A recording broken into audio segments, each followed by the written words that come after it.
Hey everybody, it looks like I'm live today. I'm I guess streaming or whatever from a new location today. I'm actually vacationing with my family for a few days. So we are out in Michigan. It's very hot here. So everyone in Michigan's like, it's so hot. Anyway, so I want to say hi to all my viewers and followers. Today we're going to talk about the age-old question, quality versus quantity. And so I was thinking about strategy and I was going through, what kind of strategy makes sense for people or whatnot. And so I thought of, what are all the good things about that whole high quality versus low quality? And let me know if you can't hear me, you guys. I'm using a mobile platform, not my home setup. So I'm hoping you can hear me. Maybe make sure my mic is right. That's all. Mute. I think it is. It looks like it is, but let me know if you can't hear me, okay? That I'm not talking to myself. Anyway, so high quality versus quantity, that whole thing. So do you publish thousands of books, low content, no content books? Do you publish thousands of those, or do you focus a little more, or what do you do? And what are the pros and cons of all of that? So that's what I wanted to go through today. I'm excited because I wrote this. I'll print this out, actually type it so you don't have to read my bad handwriting, but I have like this whole list, pros, cons, and you can see what works for you. So I'm going to kind of go through all of those today. So other things of note, my name is Ashley Schmidt. My website, ashschmidt.com. I can help you learn how to publish books. I have a course on there, Publishing Bootcamp. And then also there's a free, you can sign up for my newsletter. I am not a huge send a million because I just don't have that much time in my life. You may get like one email a month at most from me. But there's a 365 ideas, holidays, and then different types of books, and then some suggestions to mix and match. I have another video. My last video was like 365 plus ideas for low content books. Check that out. See how to kind of mix and match that and do some fun stuff with that. All right. So basic stuff. Subscribe to my email or my channel. Subscribe to my YouTube channel. Apparently that really helps. I'm new to this whole YouTube gig, but I know that helps. So tell your friends, subscribe. This is really fun for me. Also, I have a Facebook group you can join. There should be a link in the description. All right, so all that out of the way. I had a question from Carrie. If you want to ask me some questions, I have a form on my description. You can fill it out and I can answer your questions. Carrie had a question about, and then we'll get into our topic, but she had a question about, what freebies. She didn't want to do a lot of monthly services or anything like that. She had Canva Pro or even just Canva. If you just use Canva or you have PowerPoint, all of that is useful and you can use. And then you can pretty much start this business for free. So freebie type places to get graphics and things like that, fonts, all that sort of stuff. I would check for graphics and fonts. Check out Creative Fabrica and check out the Hungry JPEG. Okay, they are fabulous. They have a bunch of freebies every week, month. Sometimes they put out a whole bunch of them, especially Creative Fabrica and Hungry JPEG. They just have a ton of freebies. Do check the licenses to make sure they're commercial use, but some of them you have to change or adjust the pictures you can use fonts. You can't sell the fonts or anything, but you can use the fonts in any of your t-shirts, graphics, books, any of that sort of stuff. So those are two great sites. I Deposit Photos. They do have some free stuff, but I use them more when I get a package. AppSumo will have a $49 for 100 photos, and I get that. And so I get a lot of stuff from there when the deal is around. But that's a cheap way to get 100 really cool, and it's credits, so you don't have to use them right away. You can use them as you need them. The other freebie places are Pixabay and Unsplash. Both of those definitely do a reverse Google image search to make sure they were crowdsourced. So they might have been pulled from other sources. So if you don't know how to do a reverse Google search, honestly, you can type into Google reverse image search. That's what I did to learn how. So it's super easy. It's actually pretty easy. So you can redo a reverse search to make sure that it wasn't from some site that would have copyright over it. So you just want to make sure. The other thing with those types of things is you want to change you want to use parts of it or change it drastically. A lot of times I'll take a part of a photo and use it for our silhouette and use that silhouette and put a pattern or something in it. And that way it's very different from the original silhouette, right? There's a pattern or something in it. I actually saw a cool one with, it was a silhouette of Texas, and they had a coloring page that they had elements of Texas and they'd cut out, and I thought it was really neat. Anyway, so you can do stuff like that, mix and match to do free things. Their sources, NASA, National Park Services, any U.S. government within the U.S., you can use those pictures for, they're free. So just check if you're looking up NASA, National Park, or also public domain type images. Again, you're going to want to change that stuff around. I think National Park Services asks that you credit them with, they say, credit us, but you don't have to, but it says they would like you to credit, National Park Services, and NASA the same way. But all that stuff that the government has paid for, so basically US taxpayers have paid for, is public domain, and you can use that. But do some research. Don't just take my word from it, pull something off a website, because a lot of those websites, like NASA and National Park Services, use photos from somebody else, and those photos may or may not have a copyright. So you've got to check on that sort of stuff and see who it's attributed to. So those are ways to do free stuff. Okay, so strategies. All right. Anyone out there? I see some people watching, but no comments. People must be busy today. I know it's just past 4th of July and all that. Hopefully you all had 4th of July, fun 4th of July. Okay, so I'm just going to read this. Sorry, you're going to see me looking at the page here.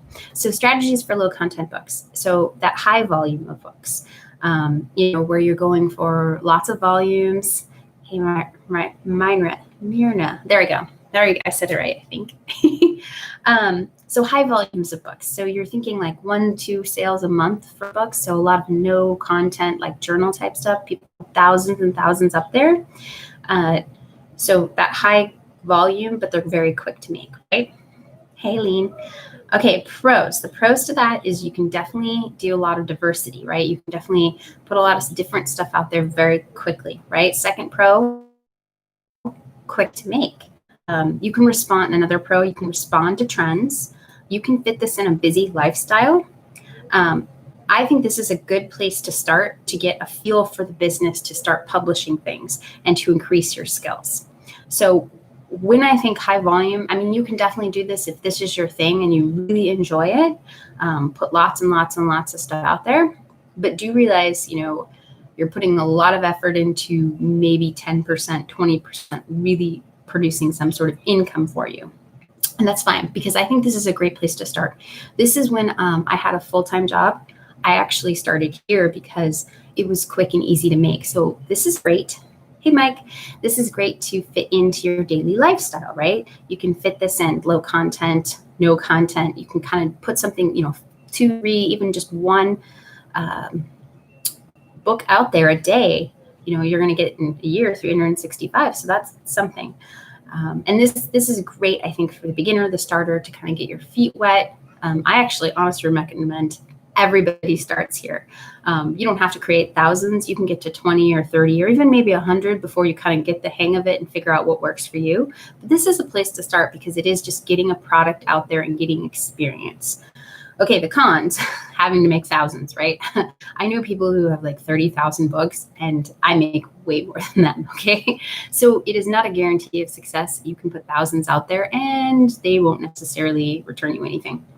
It is harder to advertise cheaply. So if you are putting, these products tend to be on the lower price point, that $5.99, $6.99. Advertising that type of stuff isn't particularly profitable and it's hard to do. So you have like greater competition. That being said, maybe not. If you niche down to a specific thing, you may very well easily, like guest books might be a thing that you can niche down into and be very specific, and you can be cheaply advertise that. But in general, yeah, it is harder to advertise cheaply because they're just not that differentiated, right? You know, a journal isn't that differentiated.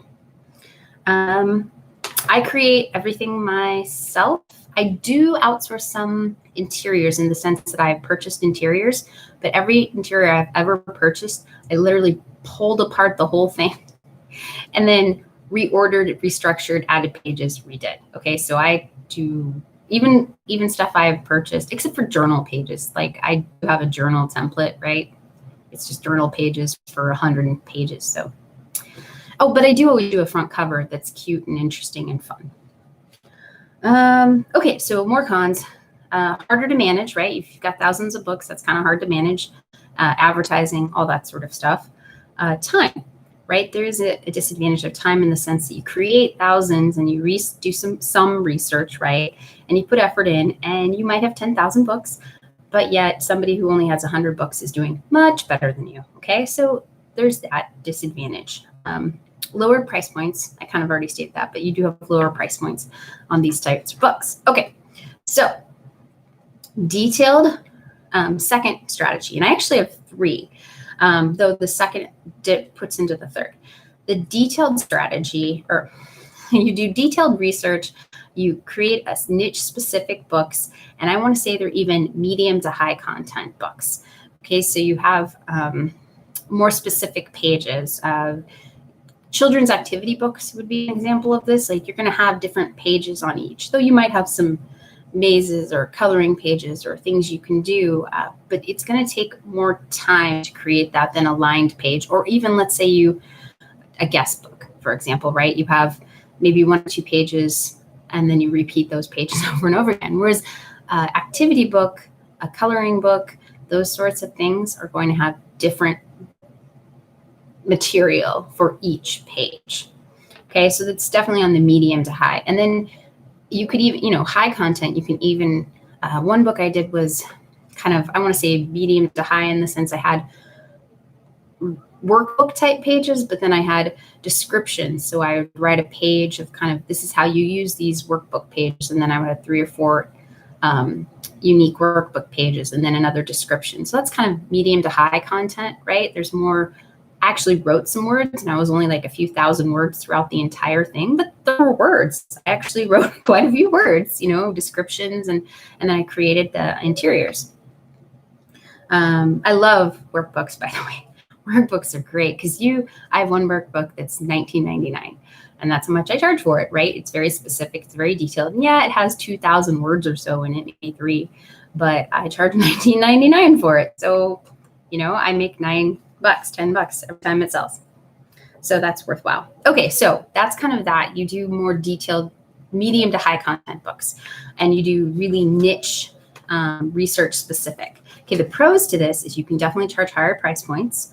It is easier to advertise because the more specific you are, you're reaching for a smaller population, a target audience, it is so much easier to advertise because you know exactly who you're advertising to. And you have keywords you already know. This does make advertising cheaper because less people are looking for those specific things. You make fewer books, definitely an advantage. Long-term stability, this is definitely you could have journals that will sell for a long time. I have one journal for the past 2 years that has sold really well, and that's great. But I've had ones that sold well for a year or maybe 2, and then just kind of died off. And I tried advertising, and it just never picked up. So when you have these more specific books, you can continue to advertise to your audience, and it's going to be continually new people. It's just with the higher, more content, you get a longer lasting. So that kind of more stability, more staying power is the right thing. You don't have quite as much the treadmill effect, which kind of relates to the back one with journals. You keep adding, right? You're always adding. And not to say that with the medium high content, you're not adding, but it's not such a churn, right? It's not like running on a treadmill. It's more like walking on a treadmill, which is sometimes more comfortable. Depends on your person. And like I said, I think fitting low content or no content into a busy lifestyle, just doing 1 or 2 a day, that is great. If that's what you can do, you will build slowly. But you could also spend your effort on creating a book in 2 weeks, 3 weeks that's a little more targeted, and in the end, maybe do a little better. Bigger money to be made, right? I think there's just bigger money to be made being more specific. If you really look at those bestseller lists on all the different categories, it is generally not the no content book that is there. And even if it is, it might not be there for very long, but you tend to see the same books in the same categories for a long time. And I'm talking more niche categories. I'm not talking like, Amazon's top 100. I'm talking really niche. Look at those subcategories on the book categories and start seeing those lists and seeing how some stuff just stays there for a really long time.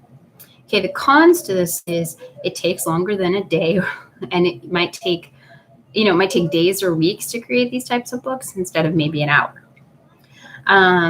It still might not take off, and you've spent more time, which is frustrating. So I have a series that I created, and one of the 3, 4, whatever, is doing really, really, really well.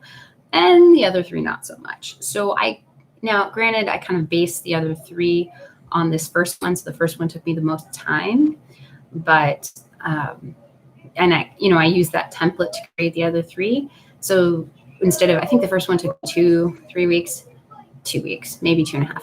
And the others took me about a week each.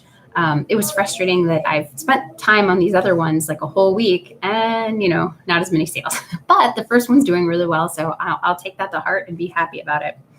But yeah, it's still frustrating that maybe something that you do that you spent more time on doesn't go anywhere, right? Whereas, you spent an hour on this no content book and you're like, oh, well, whatever, right? But it's still time. If you're creating tens of thousands, yeah, it's still time, right? So you've just kind of got to get over that. Another con, it takes months or years to build and not a quick reward. It sometimes takes a while for more high content books to get some steam, and you possibly should be willing to spend a little bit of advertising money. And I'm not talking a lot. I'm talking like $10, $15 a month on it to start slow and build it up and get kind of an audience and people behind it and reviews and things like that. And you can build that up. Okay. So the third strategy, which kind of falls into the second strategy, is brand building. Okay. So you want to build a brand of books. You can start this in the beginning when you first start your journey, but it is a little more complex. And it is a risk, I think, to start in the beginning because you just don't know the business yet. But what I suggest you do is kind of start in number 1, get a feel for it, that create high, not low quality. You want high quality, but maybe low content, right? And then get your feel for it and move on to creating higher content quality books that have more inside them. And then once you kind of really get your feet under you, start building a brand. Okay, so building a brand does involve something. It involves having a website, having giveaways, and having an email list. Your email list in this essential is key. Okay, so there is more complexity, which is kind of on the cons list. This is what really would build you a sustainable business. If you haven't seen Jade Summers, it's not really a she, it's actually an imprint, and they have I assume several, I think it does say inside, several artists that create these coloring books. So it's a company. But if you kind of look at her the imprints book in their coloring books, you can see why they do so well, because they've got an email list where they offer free coloring pages. They build brand loyalty. People really like these types of coloring books because they're quality and come back again and again and again. So if you want to do something like that, that is really what brand loyalty is, people coming back. Do look up Jade Summers. You'll kind of and see the brand and kind of notice what they do. Open up the look inside features and look what type of things they offer. Here's my free coloring pages. Come join our coloring contest. Look at my Facebook group, all that sort of stuff. Look at my website. So building a brand is more effort, but I think it is totally worthwhile in the end. But you can start in the beginning, like I said, but I think that's going to be hard for you. So pros, it's a business with true sustainability. You can branch out to other. So pros, it's a business with true sustainability. You can branch out to other POD type things. So let's say you start with coloring books. You can start creating calendars that you can sell off your website. You can start selling paraphernalia like shirts. You can start doing, all sorts, just a ton of different stuff. And you can start selling extras to your customers. You can sell individual PDFs, right? Instead of just going on Amazon and having the books printed, you could sell on your website, say, hey, here's our package of 30 coloring books we have for $50. Print them yourself or whatever, whatever deal you think works. You could repurpose the content you have in a different way. Okay, so you want to look into that. Okay, let's see. Oh, fewer products, right? So if you have a brand, you don't have to be publishing like 20 products a day, right? You could do one a week or even one a month, and that would be great. Higher price points, you can definitely charge more when you have people who have brand loyalty, right? If they want your stuff, they're willing to pay the extra buck or two. So that's really good. You have that loyal audience and repeat buyers. Repeat buyers are great, right? You want people to come back and buy your stuff again and again. The cons, it's more complex. It's a little more technical. The whole, I have to build a website. It's not as bad as you think today. If you're willing to pay, not a ton of money, but if you're willing to pay, $50, $60, $50-$60, you can get a web hoster and services. I'm using Podia right now, which is more courses and some digital stuff and less of a store, but there are similar things like that can help you, and you can pay, I think Podia is $59 a month, something like that. And there's other similar things out there. So it's not quite as technical as you think it is. It is a little bit, but it's not terrible. There is more moving parts, right? This building a brand has a lot more to it. Audience engagement. You have to actually talk to your audience. You probably need a Facebook page. You probably need to you definitely need to send out emails, right? Your email list is gold. You need to send out freebies. If you had coloring books, I would send out a monthly, weekly coloring page or something, right? Something to keep people wanting to open your emails. There's costs involved with this. Having a website. There's costs involved with this. Having a website and mailing lists and all that sort of stuff. There is some cost. It's not huge. It's not like it's thousands of dollars. You're talking probably under $100 a month. And once you have books selling, like if you start with strategy 1 and moved on to strategy 2, by the time you get to strategy 3, where you're really building that brand, you have some money coming in that you're willing to, fork out the $50, $100 a month. All right. So hopefully that was helpful. I kind of walked you through it. I think strategy is about where you are in your life. What do you want to build? I think 1 and 2, you could probably do pretty much forever. I'm just into building something that in websites and all that sort of stuff. I mean, I could have done it before, but I don't think I was ready to do it because I wasn't there yet. Who you are and your lifestyle and what do you want to get out of it. And if you love creating a bunch of that, do this, make a business that you enjoy and want to get up and do, and that's fine. Maybe you want to throw in a few more detailed research things. You can get some higher price points in there, like trade up your what you do, 50 low content books, and then you do one more detailed one that takes you a week to build, and you just kind of move around. And I think even moving around a little bit, you get some diversity, you get some different experiences, and be willing to push yourself, be willing to learn. I know it can be scary, but look at it as something fun and exciting that you get to learn something new.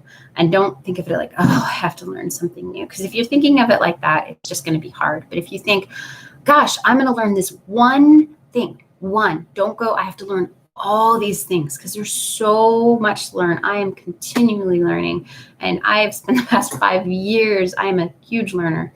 And I think of all the things I still have yet to learn. And if I think that way, it gets a little overwhelming, right? So what one thing can you learn to make your business better? That is the key thing. And that one thing can be different for every single person, because everyone is on a different journey, right? Or at least a different part of their journey. All right. So I hope this was helpful today. I do think you should think about who you are, what kind of business you want.